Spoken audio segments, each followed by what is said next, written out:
Welcome back to the Peace Day 2011 Global Broadcast Center in Portland, Oregon. Thank you very much to Michael Douglas, the UN Messenger of Peace, for that wonderful message he sent to us for the Peace Day Global Broadcast. And now, I'm honored that in the studio we have another Michael Gosney, the International Director of Earth Dance. Welcome, Michael. Hi. Hello. Hi, Stephen. Glad to be here with you.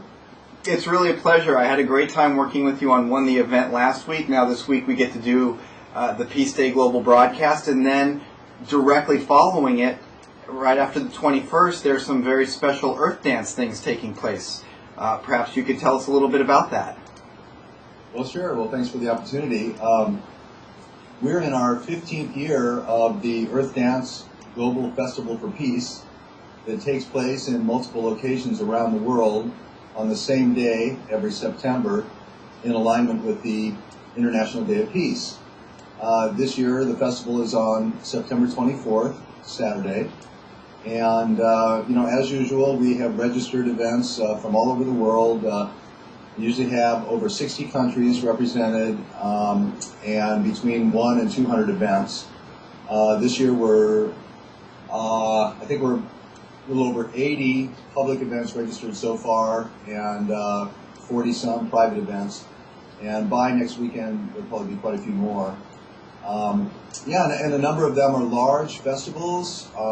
We do one here in Northern California. There's a large event in Vancouver. Been many large ones in Australia, Santiago, Chile, Cape Town, South Africa. It's an amazing movement that marries music and festival culture with peace activism. And it's also very much, and has in recent years become very much about sustainable culture, sustainability as well. We're looking forward to another amazing year, and we've appreciated the chance working with PeaceDayTV and other groups that are involved in connecting the various peace organizations and initiatives, and we're really honored to be part of that circle of NGOs and groups in the world that are educating the public and really acting, not just talking, about building a peaceful world. Well, it's really our pleasure. We did carry some of Earth Dance Switzerland last year. I believe we're going to be putting up now on the page, if it's not there already, a link that you can go to if you're watching that shows you where all the live locations are around the world in case there's something local to you that you want to be able to show up on one of the days. One of the questions, Michael, I wanted to ask is how it works. If I want to put on an event locally to add to the group, is there how do I do that? Sure.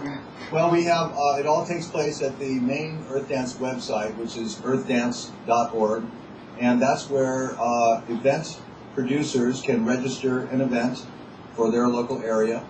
And we also have individuals register to participate in our Prayer for Peace, which we should talk about. I'll tell you about that. But to answer your question, you register online, and it's basically an open source model. We don't really have any financial engagement with the various producers, except that we ask them to contribute 50% for those paid events. Many are free events, right? Mm-hmm. But for the paid events, identify a local charity in one of the areas that we recommend, and donate 50% of net proceeds. And if there are free events, they will give a nonprofit a showcase and promote their work, and give them visibility at the event and so forth. And then the groups we make our basic logo available, and it's become a wonderful kind of an MTV logo. There's hundreds of variations for all the events over all these years. This logo, which I have one Earth Dance T-shirt here. There's a variation of it, but in fact that's actually pretty abstract from the basic Lotus logo. But people can brand their event for the year one-time event, Earth Dance, contribute to a charity, and follow our general guidelines of producing a conscious event. And the events around the world have really become recognized, particularly outside of California. We're based here in San Francisco. Chris Decker founded Earth Dance. He's Australian, but he was in London when he started it, and then he moved here to San Francisco in the late 90s. He's also been in Ashland, Oregon, and so it's generally been managed from the West Coast here, but it truly is an international phenomenon, and we really strive to allow the events to embody their local cultures as well as the global connections that we're promoting, that we're facilitating. We have EarthDanceNetwork.com is another URL. Earth Dance Network has about, I think there's just under 5,600 members, but they're from 50 countries, over 50 countries. So it's a nice kind of microcosm of the international community represented by Earth Dance. Mm-hmm. And so I encourage people to join. But the neat thing about it is, one of the real amazing features of the event is the synchronized moment where we have the prayer for peace at the same time at all the events around the world. It's 4 o'clock Pacific Coast time, 12 midnight Greenwich Mean Time, and all the events play the same track, kind of a universal prayer for peace for about 4 minutes. And all these events, whether it's a festival, a private small gathering, an event in a club, everyone participates at this same moment. And every year it is a remarkable sensation because, of course, as we know, when you're in a group and you maintain a common state of mind, that's very powerful. That's meditation and prayer. It's been practiced for millennia. You definitely feel that, something more than yourself when you're in a shared state.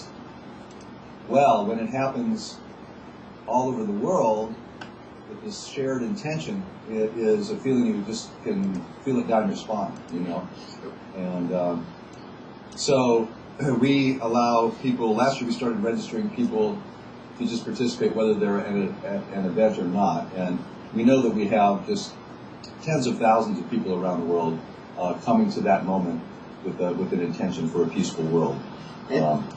So it's been a really, really beautiful tradition and a big part of the event. It is really amazing. I have to tell you, last year we carried it because it was taking place during the Peace Day broadcast activities when we had this global shared synchronized moment. And even though there was only 3 of us in the room at the time, we still got the chills up our spine. We could actually feel this wave coming from all of the various locations, putting out their energy. So I'm a big fan of that particular moment, and that's on the 25th at 4 o'clock Pacific time? 24th, Saturday the 24th. Okay. At 4 p.m. Pacific time, 12 o'clock Greenwich Mean Time. Great. So the 24th of September at 4 o'clock. Right. Great. And you also have a Peace Watch for actually doing a daily meditation or moment of peace. Would you mind sharing a little bit about that? Sure, yes. We created a iPhone app, and it's a widget on the web as well. And it's a clock that designates a time every 12 hours for a shared peace meditation. So, wherever you are, the dot is on the numeral that indicates the next meditation. And so it creates a synchronized daily moment, and it's moving forward 1 hour each 12 hours. So during each 24-hour cycle, there's 2 meditation periods, and they're all kind of marching through the clock. So it's at a different time each day. But we also allow people to contribute their messages of peace that show up. They have to be very short, but they show up on the Peace Watch, and that provides any time a thought focus for meditation.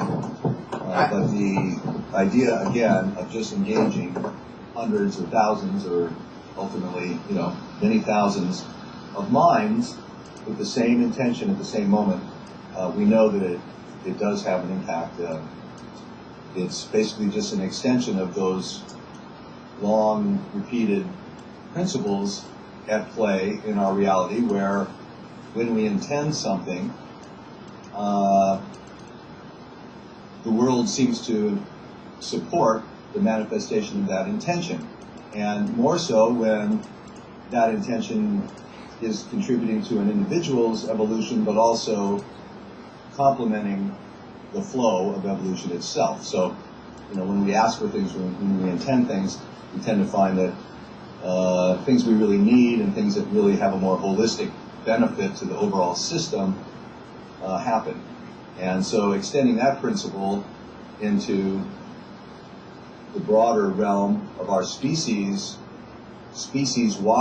intention, it has a lot of power. And I believe, as do many, that our fragmented view of reality is what keeps us from moving forward. Because if we had a shared vision, as humans have in the past, of how they see things, how they want to evolve, the world seems to support that. It supports coherence. So, we believe that this field of subtle activism is pointing towards a greater understanding of how things work. But we've Earth Dance is allied with several groups who make a regular practice and are exploring the science of synchronized consciousness events like this. And I would mention the HeartMath Institute and their Global Coherence Initiative. There's also the Gaia Field Center for Subtle Activism. And subtle activism is a wonderful term that David Nicole, who heads up that institute, coined.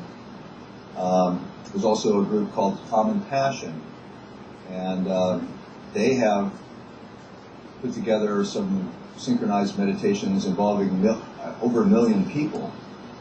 And kind of the overarching project that's cited very often is the Global Consciousness Project. It's called GCP, based in Princeton, and headed up by Roger Nelson.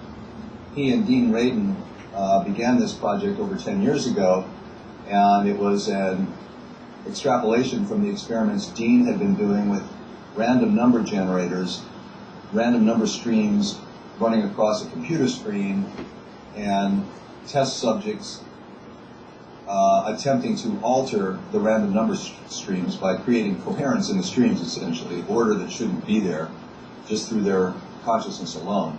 And those experiments did show results that human consciousness actually could affect those streams. And so they placed a network of random number generators, specialized computer chips, hooked up to a PC on the internet, sending a stream of random numbers back to the server in Princeton.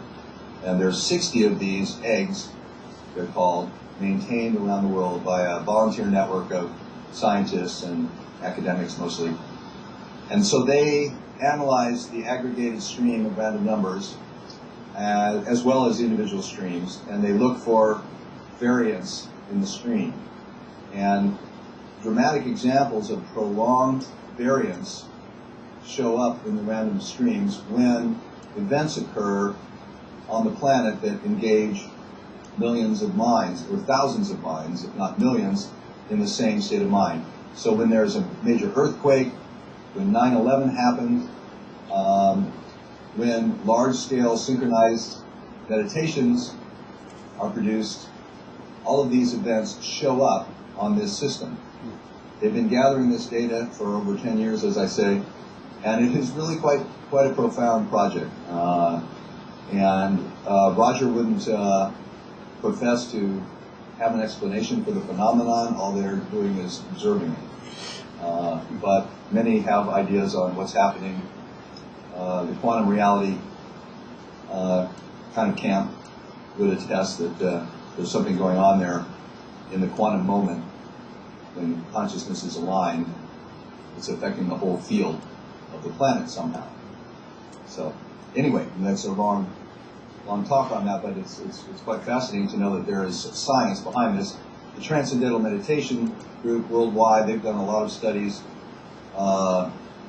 looking at how if they engage hundreds and hundreds of people in meditation practice in a community, they'll see the crime rate decline in that community.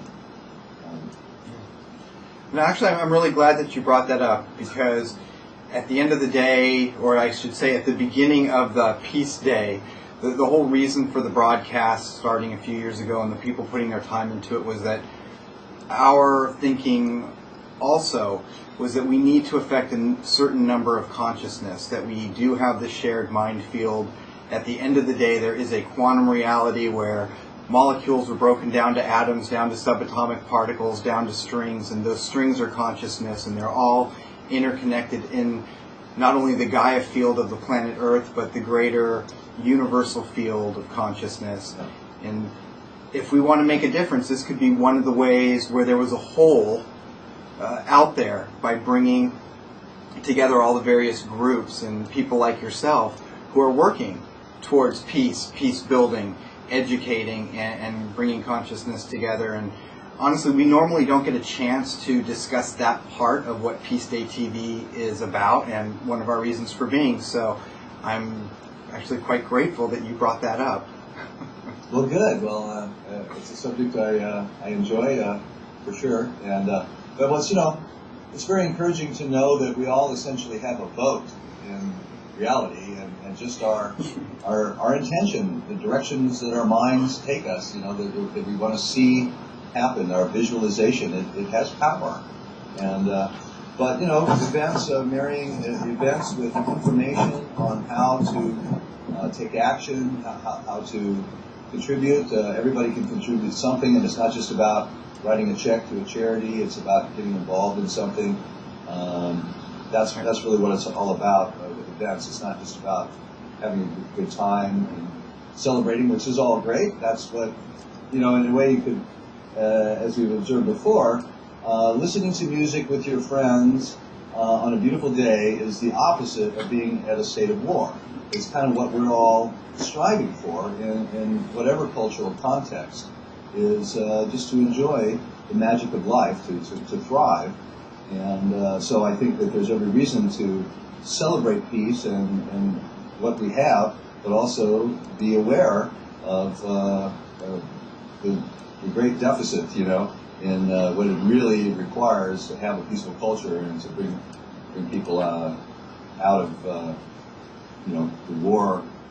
war-torn psychology, as well as practical suffering that goes on. We're all living in this state of fear, and it was very admirable.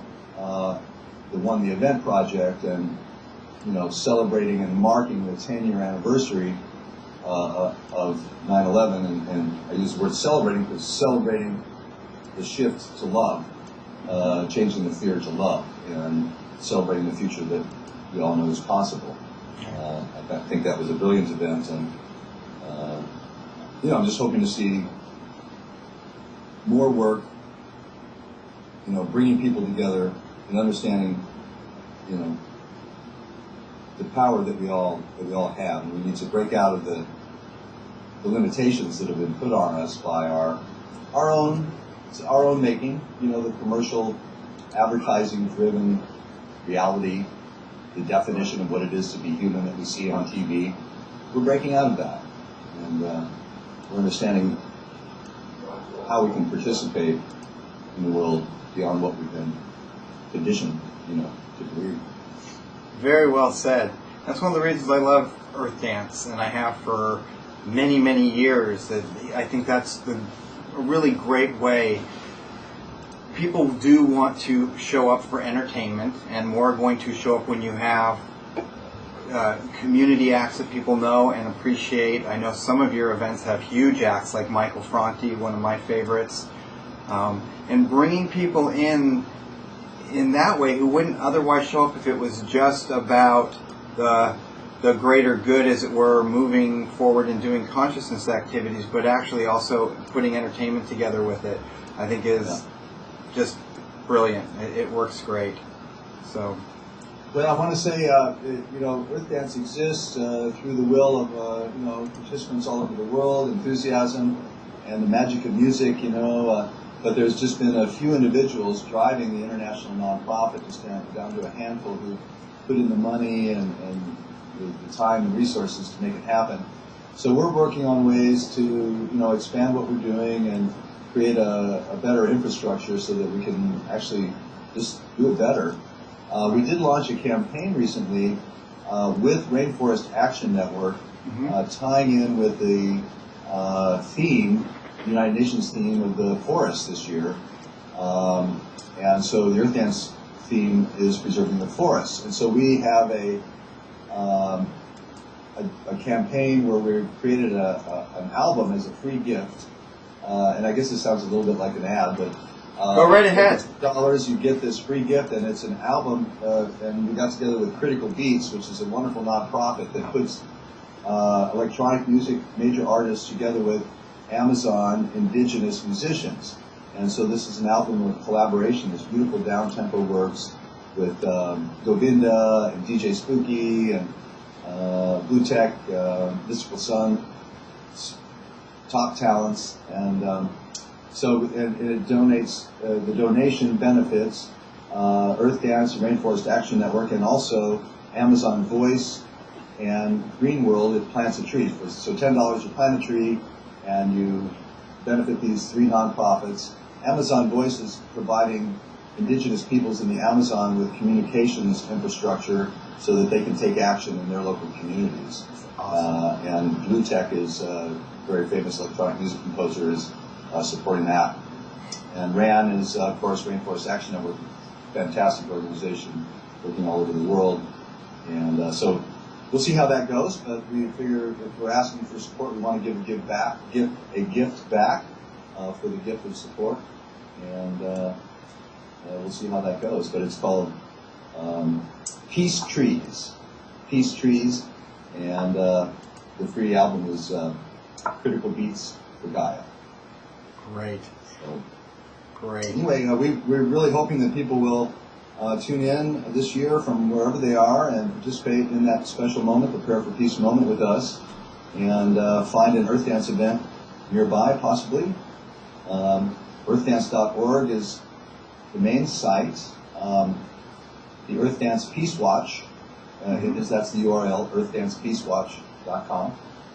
And we look forward to experiencing the rest of the PeaceDayTV broadcast this week. Stephen? Thank you so very much. We are just about out of time, and we want to put up a video before we go into our World Food Program 2-hour special documentary we prepared for this year. So thank you very much. And, if you'd like, you're always welcome, as are any of the Earth Dance producers, to join us at PeaceDayTV. All right. Well, we'll look forward to being in touch more.